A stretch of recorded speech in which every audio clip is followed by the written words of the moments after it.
أنت حبيبتي أنت زوجتي أنت حبيبتي أنت أحبك مثلما أنت أحبك كيفما كنت أدعادو waxaa buuxinaya dayaxa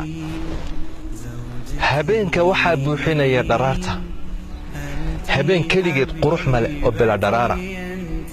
alcaad una dayax ka dambayn ma quruxsanaanayso nin keligiina oo haween la socon ma quruxsanaanayso way isbuuxinayaan wallayli idaa yaghshaa والنهار إذا تجلى وما خلق الذكر والأنثى هوينيدو waxay buuxinaysaa ninka wuxuu buuxinayaa haweenayda nabi aadam calayhi salaam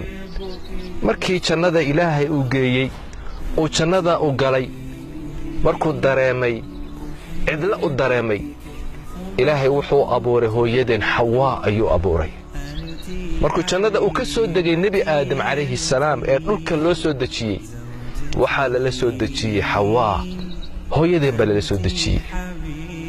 waa la isku baahan yahay guurku waa aayadaha ilaahay waxa uu yiri ومن آياته أن خلق لكم من أنفسكم أزواجا لتسكنوا إليها وجعل بينكم مودة ورحمة إن في ذلك لآيات لقوم يتفكرون